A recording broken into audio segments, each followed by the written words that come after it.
Et bonjour, voilà, de nouveau, je reprends pour continuer et finir le montage de ma Genius FR2. Donc, là voilà. Donc, par rapport à la dernière fois, la chose que j'ai pas filmé, mais que j'ai fait, c'est de monter la boîte air Genius en carbone. Voilà, à quoi ça donne. Donc, la boîte air Genius carbone pour la F1. Ça, c'est la version 2 qui est disponible de série, qui a évolué. Elle a été renforcée au niveau de la tâche, elle a été perfectionnée. Le plateau, par rapport à avant, il y a les extensions déjà avec le trou de fée pour pouvoir la fixer.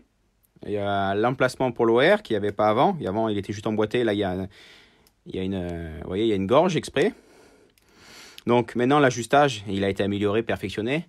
Vous voyez le plateau, il est décalé, donc on peut le mettre ou comme ça ou comme ça. Donc la seule chose qui reste à faire pour le montage de cette boîte à air, c'est de faire le trou ici, là, qui n'est pas fait d'origine. Alors pourquoi il n'est pas fait d'origine? Tout simplement à cause de ça, que le plateau il n'est pas centré. Vous voyez, la boîte à air, on peut la décaler droite-gauche sur la voiture. Donc c'est pour ça que c'est pas centré, suivant comment sur la voiture que vous la montez, que ce soit une Genius ou autre. Comme ça, vous pouvez l'adapter comme il faut. Et une fois que vous l'avez adapté, le plateau, vous l'avez mis dans le sens que vous voulez. Vous faites le trou et vous mettez les deux vis de fixation.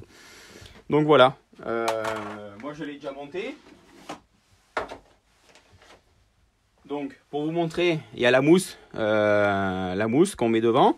Et dedans, le montage, il y a les deux étoiles. Le gros trou, elle va en premier, parce qu'elle rentre sur le support. Ça prend la mousse. Vous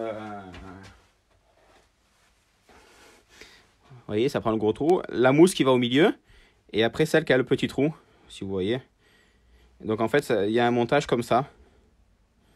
Pour prendre en sandwich la mousse. Donc, dans la boîte à air, il y a deux mousses qui sont livrées. Moi, j'en ai monté qu'une. Parce qu'en fait, dans le montage... Vous voyez, je reprends. C'est monté comme ça. Et ici, en fait, il y a une petite chambre vide avec le trou de communication avec le reste de volume dans la boîte à air. Donc voilà, ça c'est ce que j'ai monté. Bon, j'ai mis une petite touche avec une rondelle cuvette. Donc là, voilà, la boîte à air elle est montée. C'est ce qui me manquait sur le moteur.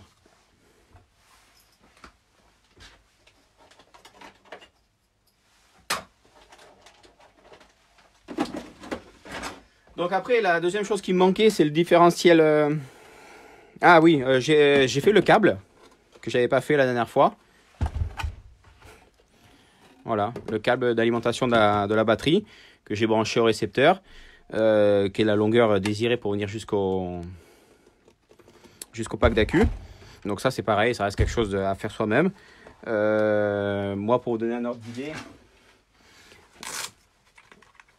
je branche mon pack d'accu, je suis en train de le piquer sur la GT, de cette manière-là.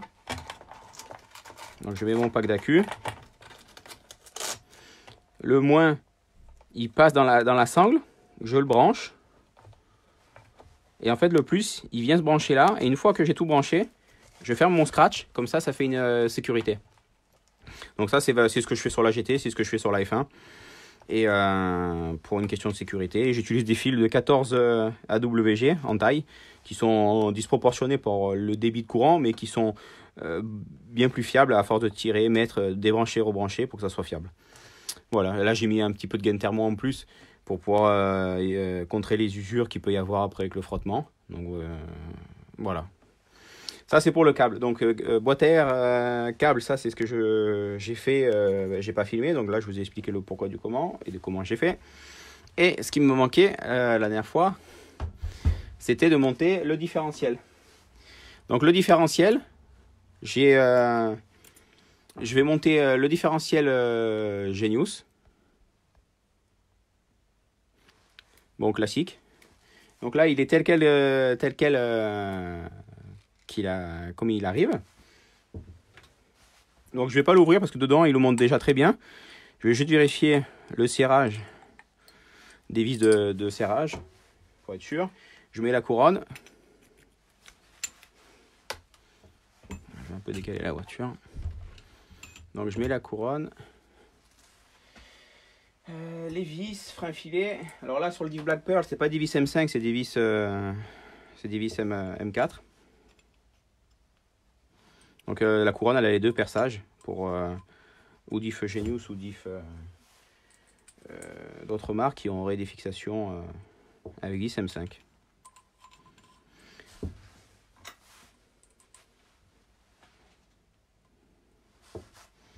Alors, encore une.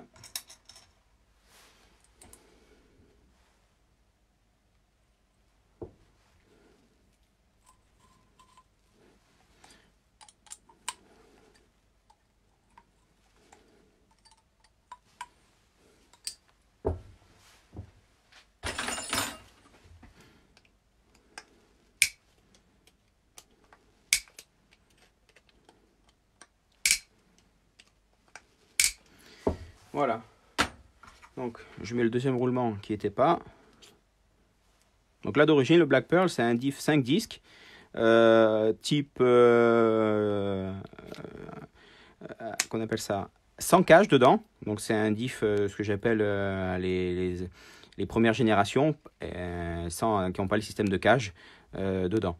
Donc c'est un 5 disques avec 3 satellites. Là, il est monté avec de la graisse.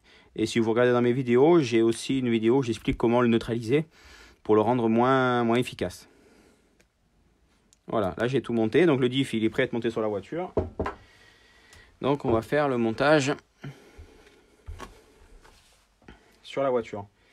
Donc pour monter sur la voiture, faut que je redémonte les biellettes ici que j'avais serrées.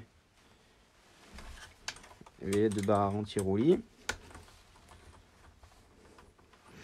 que j'avais monté pour faire le premier montage.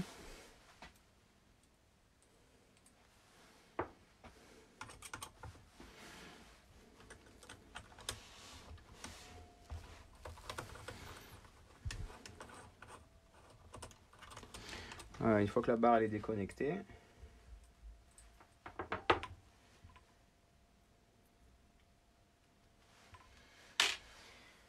je vais dévisser. Voilà, elle est déconnectée, donc je la mets en arrière.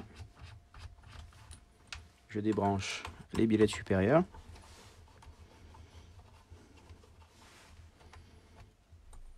Et on dévisse les supports.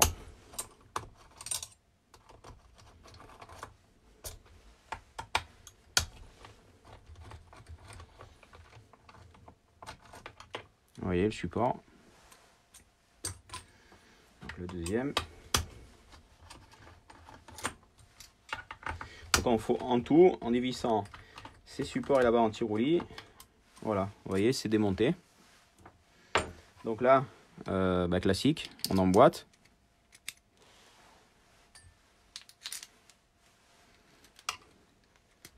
Voilà. Et il n'y a plus qu'à reposer dans la voiture. Alors, avant de reposer, de serrer les vis, je vais remonter sans bloquer les vis. Alors ça, c'est quelque chose de valable pour ce diff là et pour tous les diffs. Parce que les différentiels n'ont pas tous la même longueur de cardan. Donc chez Genius, vous voyez, il y a deux cardans. Il y a le cardan long et court. Donc suivant les différentiels, ici ils n'ont pas les mêmes écartements de noix de cardan. Et ce qui peut se passer, c'est que quand les suspensions elles travaillent, d'ailleurs on va enlever les amortisseurs pour que ce soit plus simple. Quand les suspensions elles travaillent, le cardan, s'il est trop long par rapport au diff qui n'est pas adapté, ça vient bloquer la transmission parce qu'il vient en butée de notre cardan et ça bride la bride de la suspension. Donc c'est plus les amortisseurs qui travaillent. Donc ça c'est sur la F1, c'est quelque chose qu'il faut faire attention plus que sur la GT, parce que sur la GT, la géométrie comme elle est faite, on n'a pas ce problème là, parce qu'on a un peu de largeur. Là la F1 c'est un peu plus juste, donc on est un plus sujet au problème. Donc c'est important de vérifier. Donc là, vous voyez le cardan, j'arrive pas à le monter. Donc ce que je vais faire, c'est important quand on change le diff d'emboîter les cardans avant.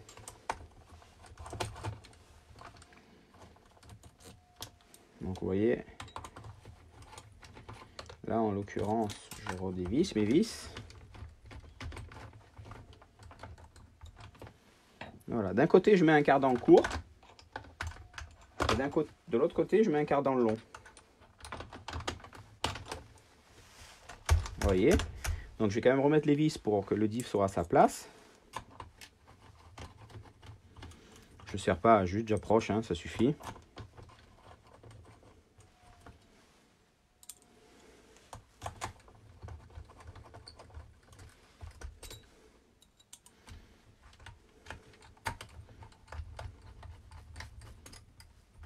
Voilà, le diff il est en place. Je serre les biellettes supérieures pour faire un montage propre et vérifier quel cardan me faut. Bon, en l'occurrence, sur le diff Genius, je sais quel cardan me faut, mais ça, c'est la procédure que vous devez faire à la maison pour pouvoir mettre les bons cardans adaptés. Donc, vous voyez là, la suspension, elle est en mode, elle est posée donc roue dans le vide. Là, j'ai du jeu dans le cardan. Là, j'en ai très peu. Donc, en fonction, là, je vais mettre le banc de réglage. Donc, le banc de réglage, à savoir qu'il a le diamètre d'une roue standard, d'une roue de F1. Donc là, je vérifie mon jeu de cardan. Donc là, en jeu de cardan, j'en ai un tout petit peu. Et là, j'en ai beaucoup. Donc en fait, pour la Genius FR2 avec le différentiel Black Pearl, il faut le cardan long. Donc là, j'ai un poil de jeu et ma suspension n'est pas bridée. Vous voyez, j'ai un tout petit peu de jeu, mais j'ai la suspension qui travaille comme il faut.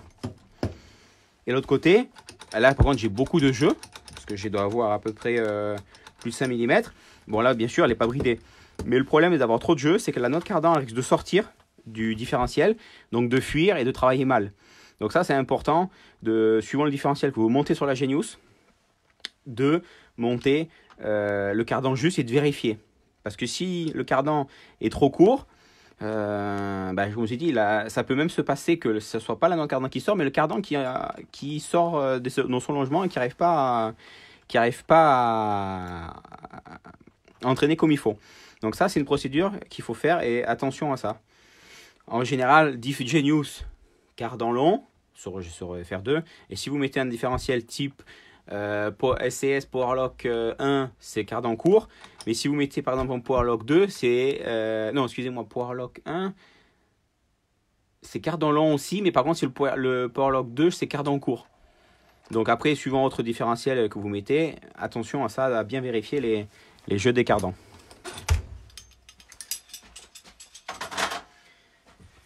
Donc, maintenant que le cardan...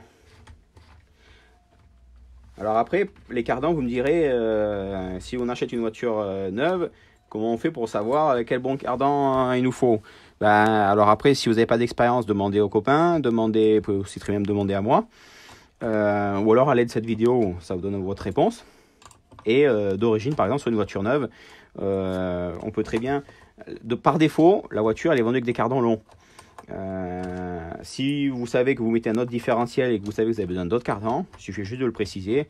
Et quand ils construisent la voiture, au lieu de mettre des cardans longs, ils mettent les cardans courts. Donc ça, il n'y a pas de problème, c'est quelque chose de...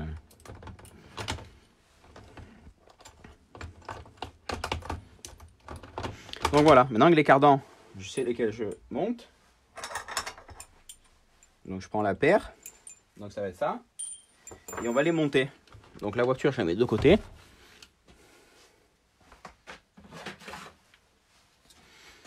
Je prends les billes et que j'insère tout simplement comme ça. Je la pose sur le... Voilà, je la pose sur le logement. à l'aide d'un outil, là c'est un manche en plastique, hein. Voilà. Je les rentre comme ça.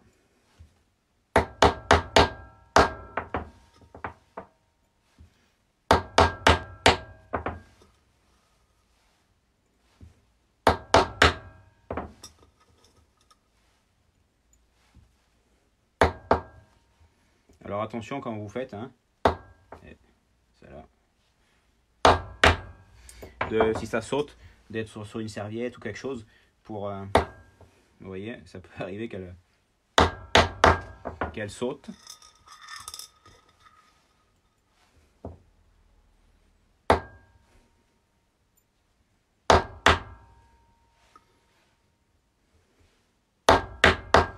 Donc les cardans, c'est fait exprès que les billes soient légèrement rentrées, parce qu'elles se clipsent, entre guillemets.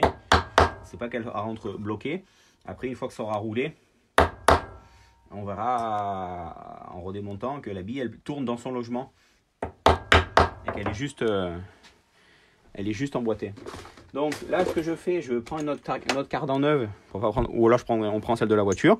Et en fait, on met le cardan. Vous voyez là, ça coulisse pas bien. Là, ça coulisse nickel. Donc là, c'est il y a une bille qu'on n'a pas rentrée comme il faut. Donc il suffit juste de reprendre et de remettre un coup dessus. Voilà. Et là, c'est nickel. Donc ça, faites attention de vérifier. Bon, après, ça, c'est quelque chose, en roulant, elle va se mettre en place direct. Hein. C'est pas quelque chose de très grave. Mais à vérifier, moi, c'est quelque chose que je vérifie. Voilà. Et puis après, c'est pareil. Quand vous venez à vérifier l'usure, ça, c'est une astuce, l'usure de votre voiture et nettoyer les cardans, il suffit de tout dégraisser. Et une fois que vous rentrez dans le logement, vous le tenez en contrainte, ou comme ça, ou de l'autre côté, et vous faites coulisser dans les gorges. Et si la gorge, je ne sais pas si vous voyez, les gorges, elles doivent être longues et lisses. Si vous sentez que le cardan, vers le fond, vers le début, il y a un moment où ça descend droit, il y a un cran et que ça tourne, c'est qu'en fait, oui, à un moment donné, il a manqué de la graisse, ou alors c'est que ça a beaucoup tourné, c'est usé. Mais en fait, le logement, il s'est marqué, et en fait, quand la suspension elle travaille, la bille se met dans ce logement, et ça bloque la transmission, la suspension. Donc ça, c'est pareil, ça, c'est des signes d'usure, il faut faire attention, parce que même si comme ça fonctionne, il faut le tenir en contrainte et faire coulisser dans les gorges. Si c'est lisse, nickel. Mais si vous voyez que dans la gorge, elle n'est pas rectiligne et qu'il y a un crochet, qu'on voit bien que la bille, elle a creusé un autre petit sillon, c'est que là, c'est usé, il faut changer. Et parce que quand la suspension, elle travaille, ça bloquera la suspension. Alors, les soufflets. Alors, ce que je fais, moi, je les raccourcis un petit peu. Question d'esthétique, tout simplement. Voilà.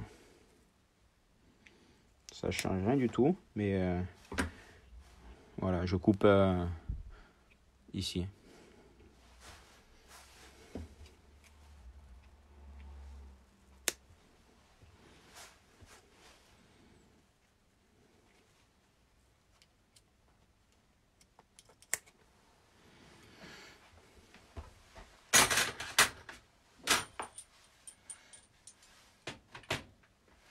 Donc, après les cardans, il faut les monter et les graisser.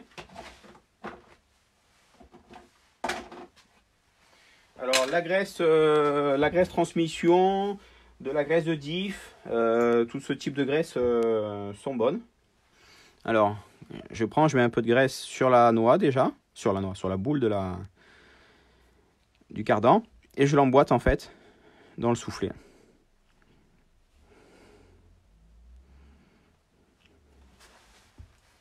Alors, je m'en suis mis plein les doigts, donc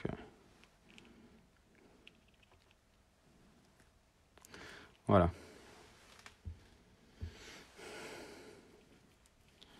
Donc je vais déjà en mettre partout, comme ça je ne m'en mettrai pas 50 fois sur les doigts. C'est juste pour pouvoir emboîter plus facilement le soufflet. Voilà.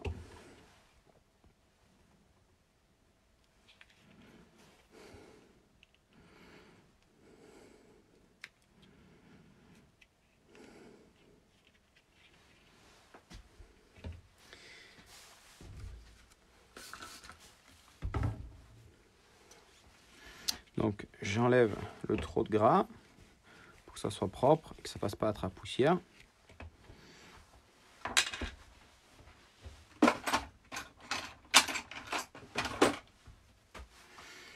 Alors, je crois que j'ai toujours pas la vision des messages en temps réel. Donc si vous me posez des questions et que je vous réponds pas, c'est normal, c'est que je les vois pas de suite.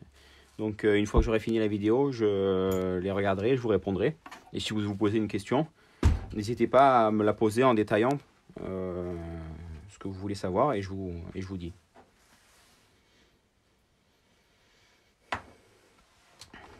Donc voilà, là je vais graisser. Donc pour graisser, je mets à peu près une noisette de gras à l'intérieur. Donc là, elle est d'un tournevis ou quelque chose. Vous voyez, voilà. Il ne faut pas hésiter à mettre du gras, parce que plus vous mettez de gras, plus ça sera lubrifié et plus vous préserverez la mécanique, le bon fonctionnement, et surtout, il n'y aura quasi pas d'usure. Parce que normalement, ces pièces-là, elles font quasiment la durée de la vie des voitures, si ce n'est pas la durée de vie. Mais il suffit de bien graisser et au besoin de temps en temps rajouter de la graisse ou carrément de nettoyer pour en remettre de la neuve. Donc là j'ai fait les noix de cardan de diff, je vais faire les noix de cardan côté roue.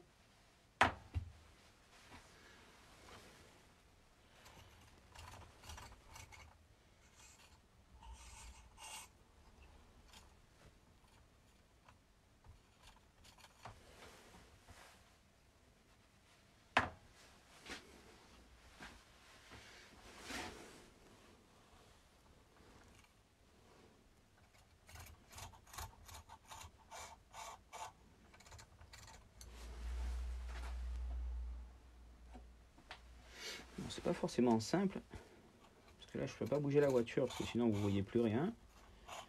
Mais c'est pas forcément la manière la plus pratique de travailler. Voilà. Là-bas c'est graissé comme il faut, et là, pareil. Donc, maintenant on va remonter tout ça.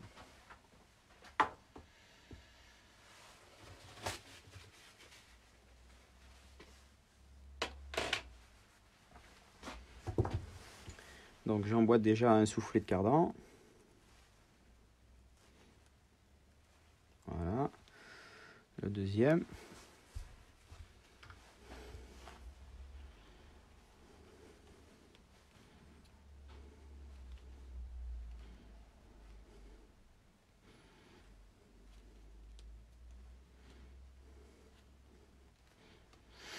Voilà. Et en montant, j'enquille les autres soufflets de cardan.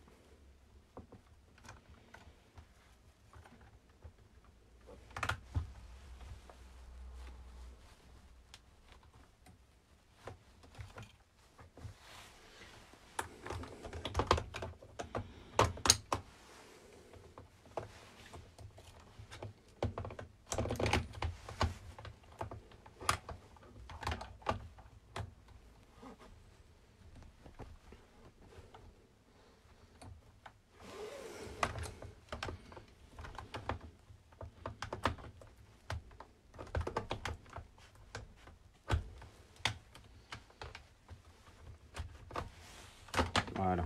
Il y avait un cardan qui n'était pas emboîté. Donc voilà. Maintenant, on va tout remonter.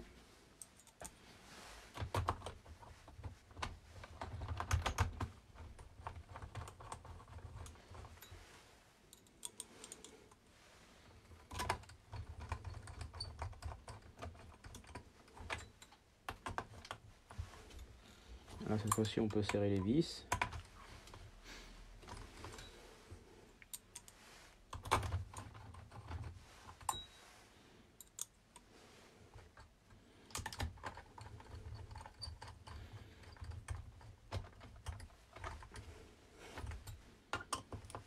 Donc là, c'est pas des vis où je mets du frein filé parce que c'est parce que ça, c'est pas des vis qui se desserrent parce que c'est plus quelque chose qu'on vient à démonter régulièrement pour changer le réglage ou non du diff ou faire de l'entretien. Donc c'est pas des vis où je mets du frein filet.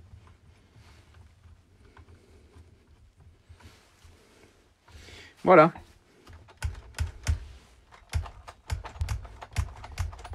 Voilà.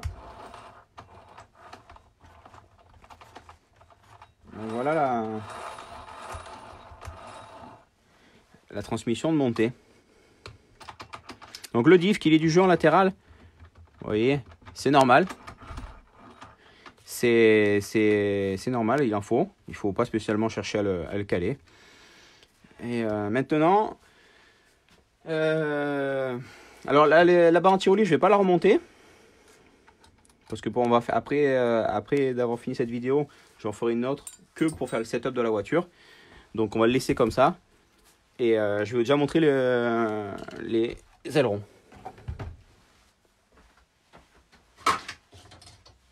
Donc l'aileron, on va commencer par celui de derrière. Donc on va commencer à le construire.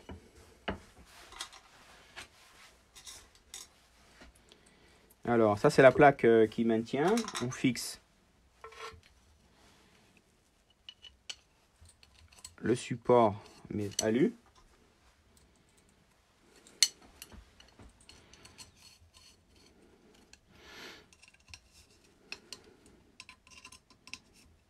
Voilà.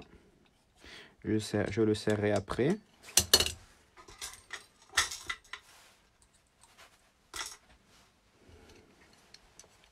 Alors attention de fixer du même côté le support.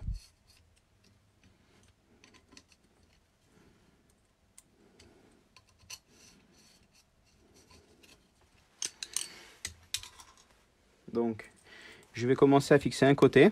Donc sur le côté là, vous voyez, ici il y a 3 trous pour faire 3 différentes hauteurs. Donc je vais commencer au milieu.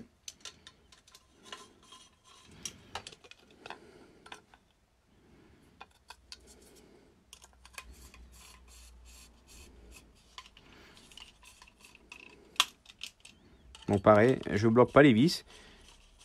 Je serre et je fais un quart en arrière pour le laisser mou. Donc là l'aileron il est monté comme ça. Et après on a d'origine, il est comme ça l'aileron. Voilà ce que je fais, je rajoute en option le 2 flaps. Donc pour mettre 2 flaps,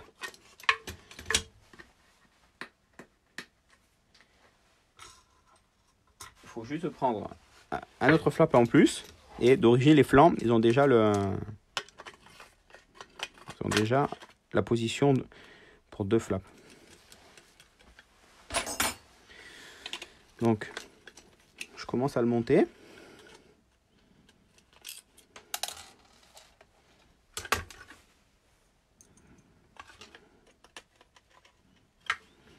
D'ailleurs, j'ai fait une petite bêtise, comme quoi ça arrive à tout le monde. Attention, il y a un sens pour les flancs latéraux. Donc, ça, c'est la partie arrière. Donc, j'étais parti à le monter, pas du bon côté. Donc, faites bien attention. Excusez-moi, arrière, avant, parce que je m'en mêle les pinceaux.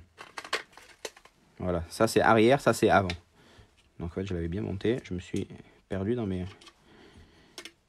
pensées.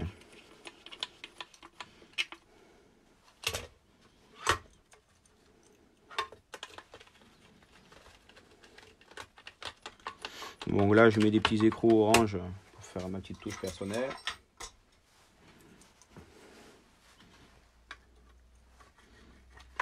Voilà. Donc, pareil, hein, je bloque pas. Hein. Vous voyez, ils sont réglables, les flaps, on peut les régler.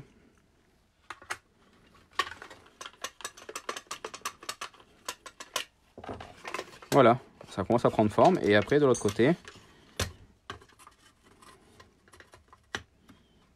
il suffit de aligner, voilà, aligner le tout.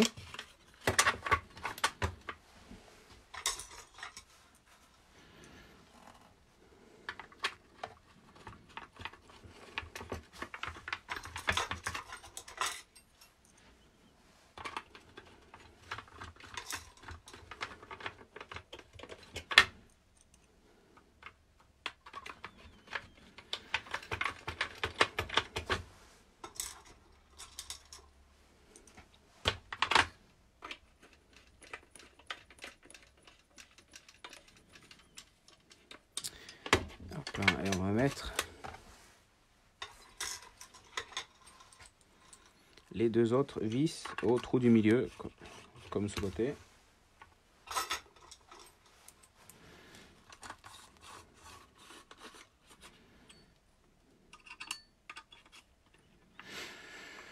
Donc voilà.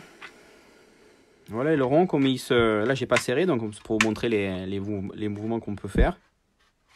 Vous voyez. Donc là c'est, on va dire, c'est maxi appui. Et après on peut faire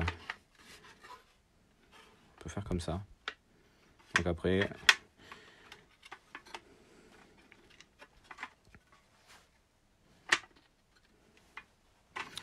donc là on va faire un premier serrage.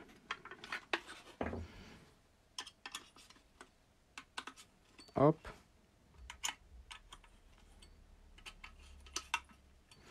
Voilà, là l'aileron on va le fixer, on va le serrer approximatif.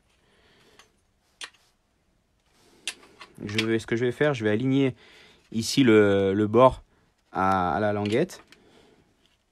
Voilà. Comme réglage de base. Je serre les écrous, les deux côtés. Vous voyez, j'ai aligné par rapport à cette languette. L'inférieur, je vais le mettre à peu près, je me base par rapport au trou ici.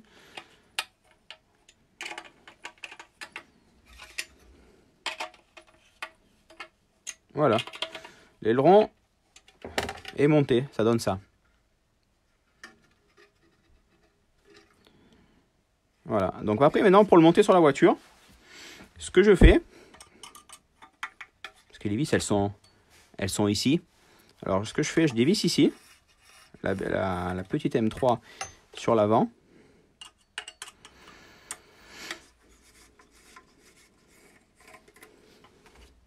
Je débloque celle de derrière. Et l'aileron,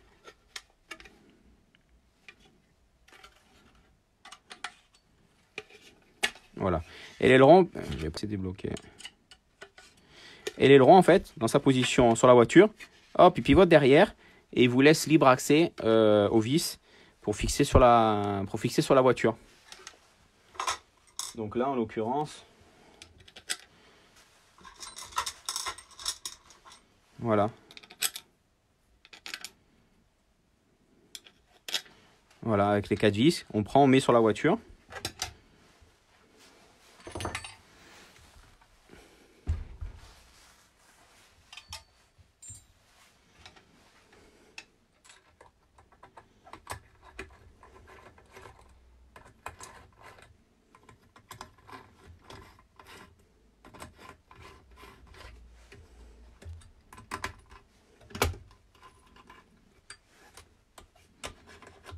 Voilà, hop. Et tout à l'heure, j'avais pas serré ces vis. Je vais le faire maintenant.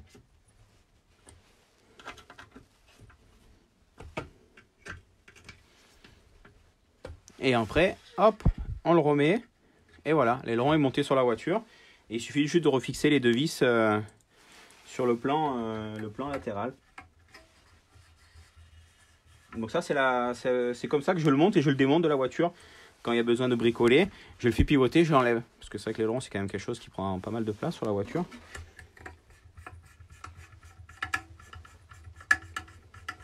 Voilà.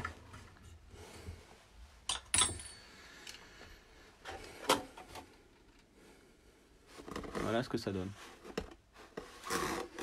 Donc maintenant, l'aileron avant. Alors l'aileron avant, je l'ai déjà modifié. Parce que vous voyez, ça c'est les pièces que j'ai enlevées. Donc en fait, l'aileron d'origine, il est comme ça. Hop là. Voilà. Voilà, d'origine, il est comme ça l'aileron. Donc c'est ce qui donne, vous voyez, si on le met comme ça, ce qui donne pas mal d'appui. Donc je sais que l'aileron d'origine comme il est, à la limite c'est bien si on a une piste qui tient pas du tout. Mais quand ça tient pas du tout, ça tient pas aussi derrière, donc c'est pas aussi le bon truc. Et ce que je fais, je coupe. J'enlève cette partie et cette partie pour avoir ce résultat là. Donc comment j'ai fait? Tout simplement à l'aide d'un cutter. Tout simple, je prends, donc la pièce elle est comme ça d'origine, et en fait dans l'angle je passe plusieurs fois le cutter comme ça, et après tac, je plie et ça se casse. Parce qu'en fait on aura déjà coupé, vous voyez, la partie noire c'est la partie que j'ai coupée moi, et la partie blanche c'est ce qui restait, et en faisant ça, hop, ça se découpe et ça fait nickel. Et là pareil, d'origine il y a déjà la forme, cette forme là elle est déjà là d'origine, et j'ai pris, en me mettant la pointe dans l'angle, j'ai déjà fait une pré-coupe. Pareil ici, je le coupe, et après là pareil, je coupe. C'est pour ça que c'est droit, c'est nickel, parce qu'il y a déjà la forme. Et en fait je suis, et après hop, et vous voyez les pièces, j'ai enlevé les deux côtés. Et voilà, pour réduire l'appui de mon aileron.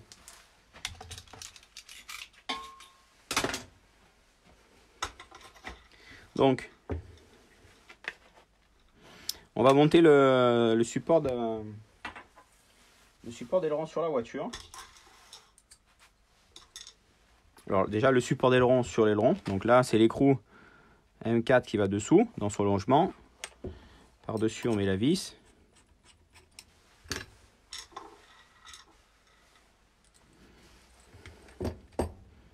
Donc l'écrou dans son logement.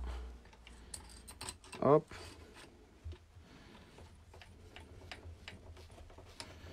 Et on serre. Rien de bien magique.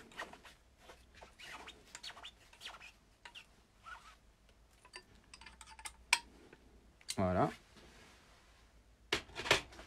Donc voilà. Donc l'aileron il a son support qui est monté dessus. Donc la position réglable c'est la partie arrière. Il ne faut pas la mettre sur l'avant, c'est la partie arrière.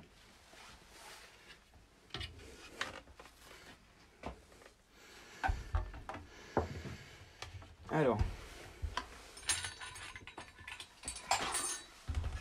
donc pour vous montrer, voilà, le support d'aileron, il va venir se fixer sur ces deux vis, ici. Et vous voyez, donc je vais déjà présenter les vis pour vous montrer.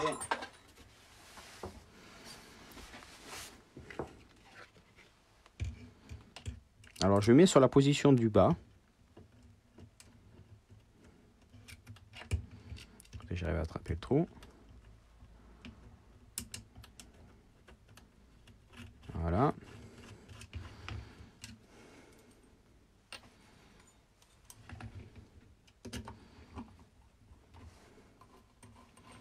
Et vous voyez l'aileron, il est réglable. Alors, le fait qu'il soit réglable, c'est très bien. Après, dans la pratique, c'est pas quelque chose qu'on a utilisé beaucoup. Et par contre, ce qui est déjà arrivé, si on ne serre pas assez fort ces vis, ça peut arriver que sur un choc avant, donc sur un autre concurrent ou autre, ça bouge et ça fasse ça.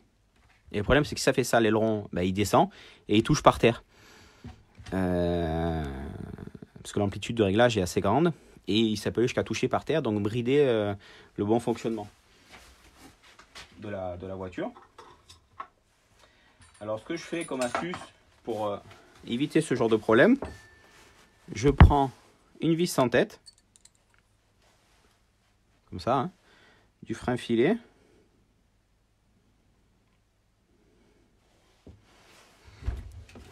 Et je viens la glisser. Il y a pile poil